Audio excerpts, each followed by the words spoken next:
This is Pete Moore on Halo Talks NYC. I have the pleasure of having two entrepreneurs that I met when they had a PowerPoint and now have a studio. So I got Kenny and Nadav, prior attorneys at law, now Halo CEO and operator. So welcome to the show. Thank you. Thanks for having us. Awesome. So want to take a little bit of time, give people your background and how you made the shift into the Halo sector and what that was like psychologically, and maybe telling your parents what you were doing and the pushback there, and then, the formation of the company and how you thought through it.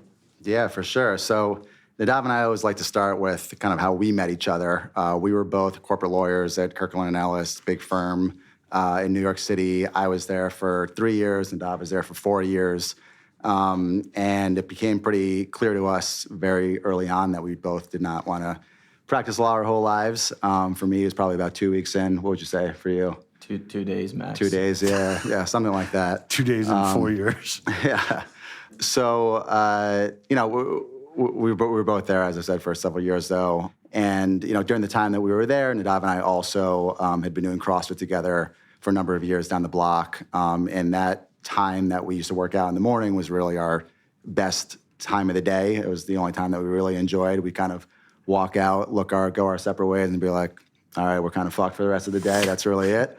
So we knew we didn't want to keep practicing law. We knew we wanted to do something in fitness because that was really our passion. And it was actually through CrossFit that we got introduced to rowing. We had never rowed on water before. We'd never been part of a crew team. Still have never rowed on water, still by the way. have not. Might as well not now at Yeah, this at point. this Right? point, it would be kind of weird if we did. Yeah, you have to change your whole story, right? Yeah. So we just got introduced kind of like the benefits of the machine, and we were kind of hooked on it from the beginning. As you know, rowing is extremely effective because it's full body, it's low impact, burns a lot of calories in a short amount of time, and it allows you to kind of create this fitness variability around programming because you can get on and off so easily. And so we kind of looked at the existing kind of like rowing space market. There was nothing that really kind of like provided what we wanted, which is sort of kind of like this high-intensity, CrossFit-y type feel where you're taking advantage of all the benefits of rowing, but also get kind of that resistance training that we want and we were used to from CrossFit as well. The other thing that we noticed is that throughout time, we through CrossFit and through running marathons and triathlons, the Nadav 2-time Ironman, we loved the intensity of the workouts, but our bodies were sort of breaking down over time. So we wanted to create something where we could get that same intensity that we used to and that we like, but in a way that doesn't destroy our bodies and kind of like promotes longevity. Mm-hmm. And so that kind of evolved over time into introducing kind of like a high-intensity, low-impact program. Getting back to how we got there, when I decided that I wanted to leave the firm, going to law school is definitely a big investment. Parents, friends, or everyone's kind of looking at you kind of crazy, like, why the hell did you even go to law school in the first place? Mm-hmm. But for me personally, it felt right. Like, a lot of entrepreneurs talk about the fact that they don't feel like they belong kind of like in just a straight kind of corporate setting where this is what you do. People tell you, okay, you follow this path, you're going to get X, Y, and Z. And it never felt right or comfortable to me the entire time I was kind of like on that path. And so the shift to kind of just going off and doing something else entrepreneurial just felt more natural to me. For me, yeah. I mean, Kenny and I left the firm around the same time. I really had no immediate plans. I was going to take at least 6 months off. That's what I like to do when I make a career change. I like to take at least 6 months to a year off. How many career changes have you had? I spent a short time as an engineer in Miami as well. And you took a 6 month I took a year off, actually. A year leave. I did a year, like, around the world so trip. So shorter than Yeah, average. It got even shorter than that, actually. So I was planning on taking 6 months off.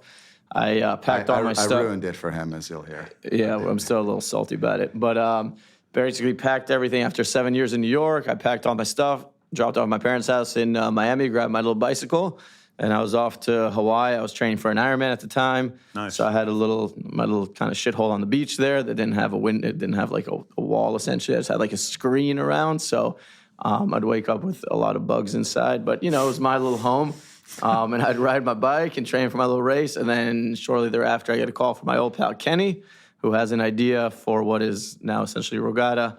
And I told him, no way, I'm not interested in hearing about it. I'm taking 6 months off. Then he called me back. He called me back a couple other times. The next thing you know, I was flying back to New York, where I kind of commuted back and forth. I was in Miami for a little while, commuting back and forth.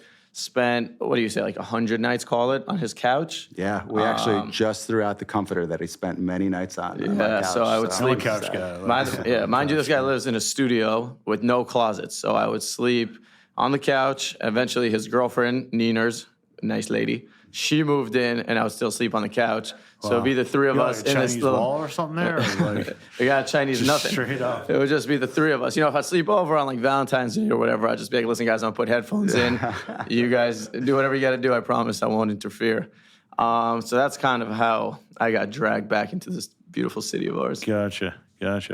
So let's talk about when you were at Kirkland Ellis, you know, without moonlighting too much, but, you know, obviously the ideation related to this, you know, from when did you, before you called Nadav, you know, like when did you like say, okay, I know exactly what I'm doing and I'm gonna let him go to Hawaii and then I'm gonna formalize this a little more? Or would you like pitch him or like, you know? Yeah. Why him actually? That I'm still asking That's myself. the $1 million question right there. You Yeah. got a answer that studio question. and you knew you didn't have a place to stay. Well, it took him a while. He worked serious through his commitment, right? he worked through his list before he finally got to my name. I do say every startup needs a crazy Israeli as part of the team. So I found my crazy Israeli in Nadav, and you know everything's worked out pretty well so far. And I'm a redhead, so I checked 2 boxes. Yeah, exactly. Exactly. And you fit on the couch, L-shaped couch or something. Doesn't snore too loud, which is good. So this idea started germinating in the spring of 2017 while we were both still at the firm. Got it. Okay. At the time, we were kind of thinking about creating some sort of at-home concept that was sort of based around a rowing machine, kind of this high-intensity interval training around a rower. Think of it kind of like as a Peloton type concept where we were thinking about kind of creating the software where people could do these rowing-inspired workouts from home. That idea, as you'll hear, sort of evolved over time, but that was that time I was still at the firm, working 100-hour weeks, really crazy, and sort of just got to the point where I was like, look, like if I'm gonna try to actually look into this, I need the time away from this job to actually kind of explore this opportunity. So in June of 2017. The firm actually offered me a 6-month leave of absence, which was great. And it was kind Did you just give it to him or sign it to Nadav? The 6-month the leave. leave? I wouldn't even take the leave. I told him, I was like, I'm out. I'm not interested in any leave. There's no They're coming probably back. trying like freeze your membership, like freeze your employment, just so they have to fucking retrain you, right? Yeah, Just give this like guy's that. burnt out. We'll get him back. Don't worry about it. That was probably the thinking on their part. We were never coming back. But so I really took that time to kind of like put kind of a business plan together, start talking to investors, more so just to get a sense of their thoughts and advice on kind of like the business idea and kind of understand the market a little bit more. At that time, that's when I was starting to talk to Nadav. And again, he and I had always been close at Kirkland. And we were also kind of like had that passion for fitness. And so it was one of those things that, to be honest, like, it wasn't just immediate, like, okay, we're going to work on something together. It was just sort of something that evolved very naturally over time where, again, I would call up Nadav. He'd be in the middle of some bike ride or doing some crazy thing in Hawaii. And it just, it just sort of made sense to evolve to that conversation where, like, what, let's do this together. So, those kind of like first 6 months were, again, spent kind of like putting together our plan, raising an initial round of money from friends and family.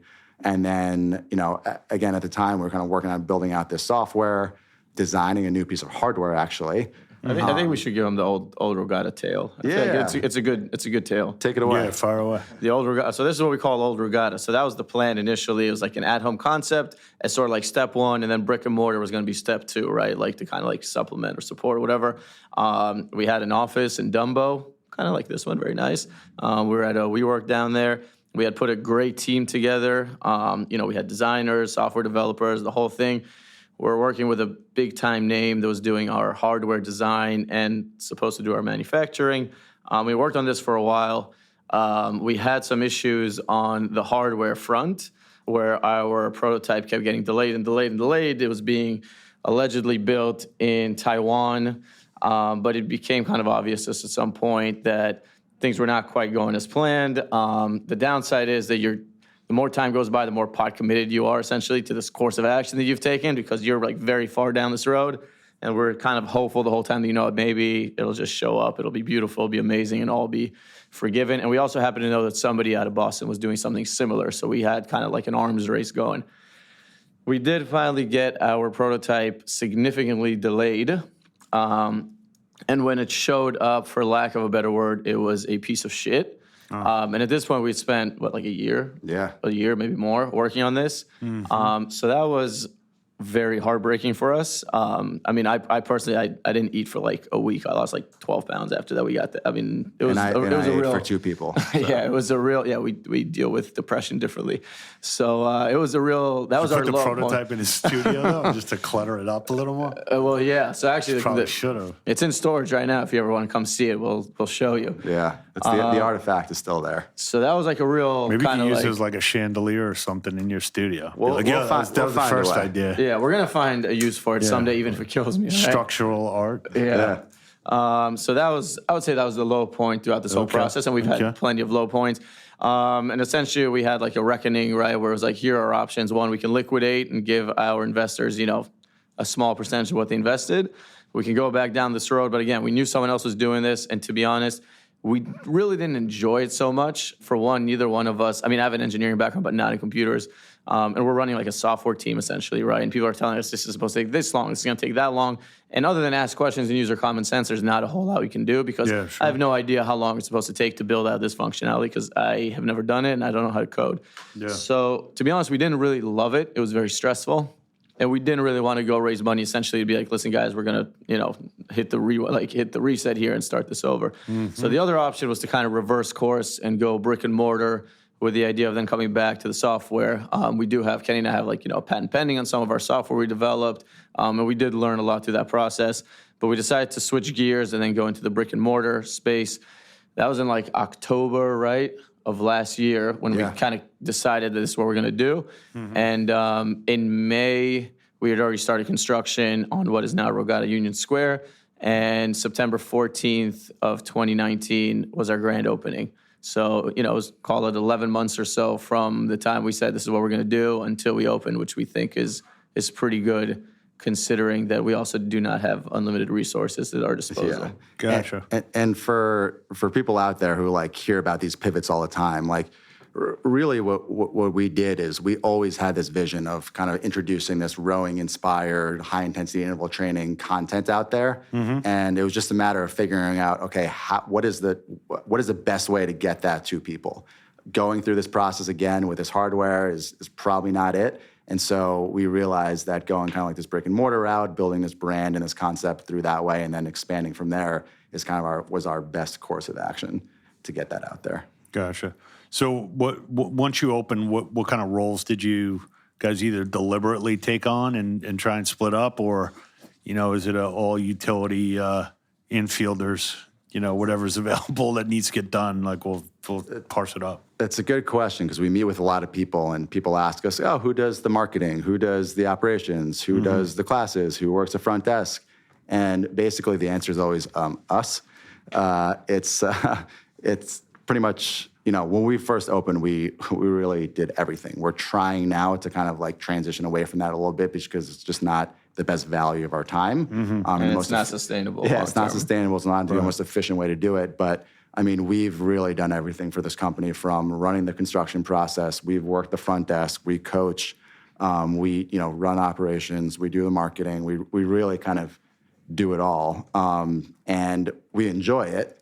It's amazing. We absolutely love it. But, you know, to run a long-term company, the founders can't really do everything. Yeah. And we've also, like, I mean, at first we were even more anal about sort of the way things have to be. I mean, the first couple of months that we were open, I mean, I'm very anal about the studio itself. And I didn't miss a class at any point. Every single person that came through to take a class would get a private tour from me of the facility. I'd meet them at the front desk. I'd show them the studio. I'd take them downstairs, show them where the locker rooms are, where our huddle zones, like our community spaces. everybody kind of like made fun of me that I had like this shtick going over and over again. I probably did like 1,000 times, and running up and down the stairs actually does get pretty tiring at some point. But I mean, that was every single person would get a tour. Now there are times where, maybe I'll miss a class here and there because we got to take a nap at some point. But it's tough to do that. And also, right, then in the middle of the day or at the end of the day, I'd get there like 5 a.m. and I'd leave at, call it 9 p.m. And then I have 1,000 emails, right, waiting for me to actually run the business outside of just giving people tours. Yeah, I guess, though, in your first location, actually, doing everything that you just talked about, gives you the ability to, one, I guess the opposite of the coder. Yeah. And saying like, hey, how long is it going to take? It's like, look, I've done the tour. This is how you do the tour. This is what I find that's successful. Or, hey, I've cleaned the locker room many times myself. Like, it takes X amount of time, and here's my route, and here's how much. So, I mean, part of that's probably like invaluable from a standpoint of finding people to fill those spots and then kind of growing from there. I think some people that take on too much money at first or get in, find themselves into something. They say, well, I'm only teaching X amount of classes a week. And it's like, well, if you're a founder of the business, like, you better teach as much as you need to. Like, there's no like governor, like, you're not a Broadway actor, and I only do 8 shows a week. It's only when the place we is basically open. do. I mean, and at some point, right, we had a while where we had more front desk people working. And then we thought about it. We're like, listen, some of them were not necessarily thrilled with the way that they're greeting people at the desk. And frankly, maybe we can spend our money better somewhere else. So Kenny and I split up all the days, and we take turns opening, which means, I'd wake up at 4:30 every day. I'd be at the studio at 5 to make sure that everything was fine for the day, even though I know it's fine because I'd left it that way the night before when I left, but just to make sure no one broke in and stole all the towels out of like the women's locker room or something, right? And we've basically been doing that up until the new year, which now, 2020 resolution, we have somebody else opening, so, we can get there at, call it 7 a.m. instead of 5 a.m. And how far do you live from the studio? I live pretty close. I live in Chelsea. I also got a dog recently, a puppy who's... Mazel tov. Thank you. Who's kind of like the Rowgatta mascot. We actually named her Rosie. And she's very popular. Also a great marketing tool. She basically sits on 14th Street and people just come in all day trying to pet her. Do you dress her up? Like, have any Rowgatta gear? The Rowgatta Instagram account, I would say, is like 80% Rosie at this point. That's at Rowgatta_NYC. Plug it away, man. So I can't believe you didn't bring Rosie here. Would you think we she's weren't at the dog studio friendly? right now with membership? Allison from the front desk. Rosie doesn't take breaks. Rosie works like 90 hours a week, right? The poor She thing. actually took all the marketing responsibilities away from us. So now that Does Rosie nap at all, or they don't really need naps? So for a long time, she had a cardboard box that we would keep behind the front desk, and she would sleep in there, and then she pretty much ate it. So I had to get rid of it actually the other day. Okay. And some people thought this was like somehow abuse or whatever, but she loved that box. I mean, she had a blanket in there, she had a bunch of toys, but now she has a proper bed at the studio. So she's good. really... So you're catering to the animal activists as well? Yeah. Well, the point is, got to wake up early, walk Rosie over to the studio. You get there 5 a.m. I mean, it's tough to do that day in and day out. Yeah, I hear you. It's good to be the uncle, Yeah. the actual owner. I'm more of the dog person around here, Kenny, Right. I think he has a soft I spot want to see for Rosie on the prototype as like a whole Instagram thread. That'd be nice. I found a little picture of Rosie. There she is. Celebrating Hanukkah. That's very her. nice of Rosie. She celebrates everything. She celebrates Christmas too. Oh, wow. She's a people Non-denominational? pleaser. Exactly. Yeah. Yeah, she's very open. It's 2020, so she does it all. I like it. So when you looked at the different business models that were out there, how are you doing with ClassPass versus going direct? Obviously you got this grassroots following now. How do you kind of think about the business? So, I think you talk to any studio owner, and everyone kind of shares a common gripe against ClassPass. Look, for us, ClassPass is great because it introduces a lot of people to the studio. But over time, obviously, we want people kind of like coming to us directly. One thing that's been really great, and I think it's been a result of us being there all the time, is that people kind of really like meet the founders, kind of buy into the whole community. And it shows in our retention. So, we don't have, as Nadav mentioned, this massive marketing budget to kind of like go out and get people to come in for these classes. Really, we just, we do as best we can so that the people that come in like have an amazing experience and want to come back. We're in this game to be for longevity, right? Like we're not trying to just be the next fad, something new. We're in this to really kind of like build a sustainable community. And, that's kind of like what we've been working towards.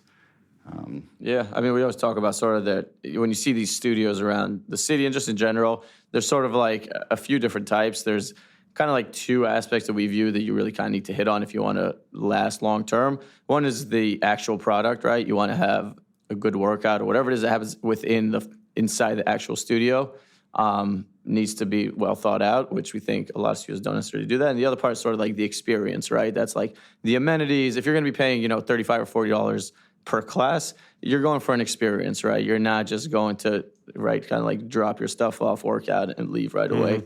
And you kind of see some of both, right? We get compared to be frank, we don't really get compared to people here rowing, and there's other rowing studios in the city that we think have great workouts but don't necessarily offer the experience and the amenities that we do. On the other hand, we also see a lot of newer studios are popping up all over the place that their almost sole focus is just Instagram and the marketing side. And we think that the actual workout itself is lacking. And you can see that that's our approach to everything. Even the coaches we hire, all our coaches, and we interviewed like a ton of coaches.